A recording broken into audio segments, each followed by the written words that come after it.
Ika-24 na kabanata.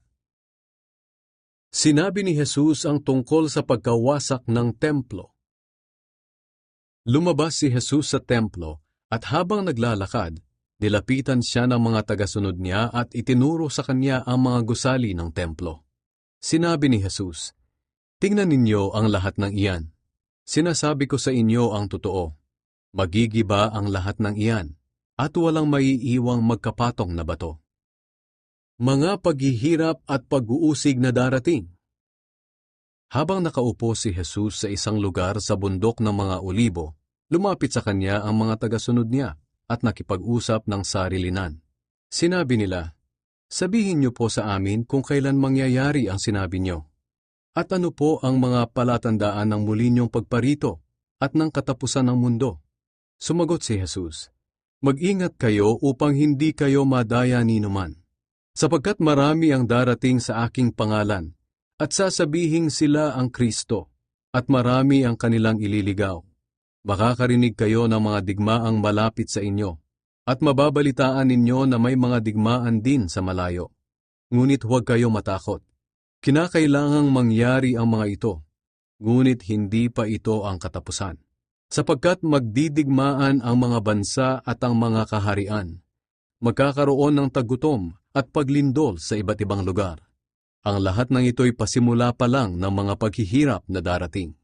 Sa panahong iyon, kamumuhian kayo dahil sa pagsunod ninyo sa akin. Dadakpin kayo upang parusahan at patayin. Marami ang tatalikod sa kanilang pananampalataya. Kapupootan at ipapahuli nila ang kapwa nila mananampalataya. Lilitaw ang maraming huwad na propeta, at marami ang maililigaw nila. Lalaganap ang kasamaan at dahil dito, manlalamig ang pag-ibig ng maraming mananampalataya. Ngunit ang mananatiling tapat hanggang sa wakas ay maliligtas. Ipangangaral sa buong mundo ang magandang balita tungkol sa paghahari ng Diyos upang malaman ito ng lahat ng tao at saka darating ang katapusan. Ang kasuklam-suklam na darating. Nagsalita si Propeta Daniel tungkol sa kasuklam-suklam na darating na magiging dahilan ng pag-iwan sa templo. Kayong mga bumabasa, unawain ninyo ito mabuti. Kapag nakita na ninyong nasa loob na ito ng templo, ang mga nasa Judea ay dapat nang tumakas papunta sa kabundukan. Ang nasa labas ng bahay ay huwag nang pumasok para kumuha ng anumang gamit. Ang nasa bukid ay huwag nang umuwi para kumuha ng damit. Kawawa ang mga buntis at ang mga nagpapasuso sa mga araw na iyon, dahil mahihirapan silang tumakas. Idalangin ninyo na ang pagtakas nyo ay hindi mataon sa taglamig o sa araw ng pamamahinga. Sapagkat sa mga panahong iyon, makakaranas ang mga tao ng napakatinding kapighatian na hindi pa nararanasan mula nang likhain ang mundo hanggang ngayon, at wala nang mangyayari pang ganoon kahit kailan. Kung hindi pa iikliin ng Diyos ang panahong iyon, walang matitirang buhay. Ngunit alang-alang sa kanyang mga pinili, paiikliin niya ang panahong iyon. Kapag may nagsabi sa inyo, "Narito ang Kristo," o "Naroon siya," huwag kayong maniniwala, sapagkat lilitaw ang mga ditunay na Kristo at mga huwad na propeta.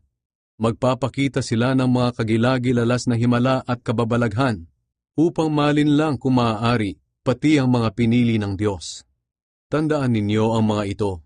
Binibigyan ko na kayo ng babala habang hindi pa nangyayari ang mga ito.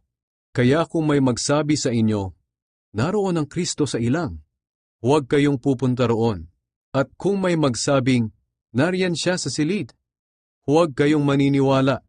Sapagkat ako na anak ng tao ay babalik na tulad ng kidlat na nagliliwanag mula sa silangan hanggang sa kanluran na makikita ng lahat.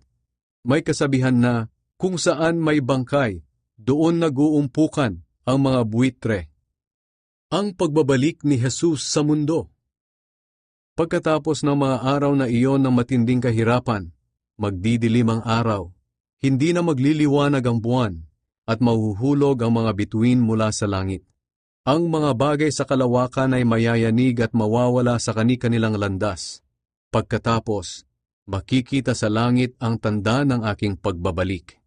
At maghihinagpis ang lahat ng tao sa mundo dahil dito. At makikita nila ako na anak ng tao na dumarating na mula sa ulap, na taglay ang kapangyarihan at kaluwalhatian.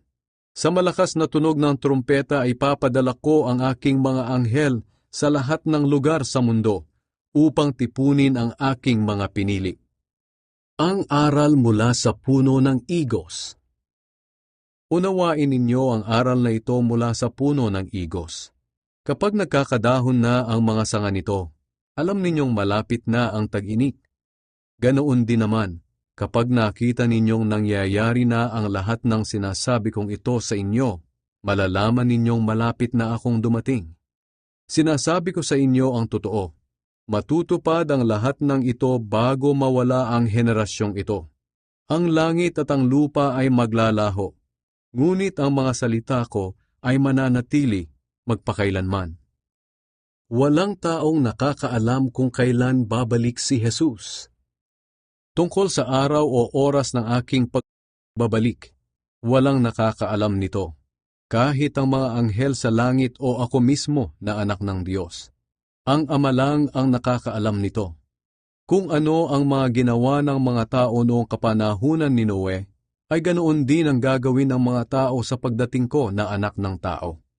Nang mga araw na iyon, bago bumaha, ang mga tao'y nagsisikain, nagiinuman, at nagsisipag-asawa hanggang sa araw na pumasok si Noe sa barko. Wala silang kaalam-alam sa mangyayari hanggang sa dumating ang baha at nalunod silang lahat. Ganyan din ang mangyayari sa pagdating ko na anak ng tao. Sa araw na iyon, kung may dalawang lalaking nagtatrabaho sa bukid, maaaring kukunin ang isa at iiwan ang isa. At kung may dalawang babaeng nagtatrabaho sa gilingan, maaaring kukunin ang isa at iiwan ang isa. Kaya maging handa kayong lagi, dahil hindi ninyo alam ang araw o oras ng pagdating ng inyong Panginoon.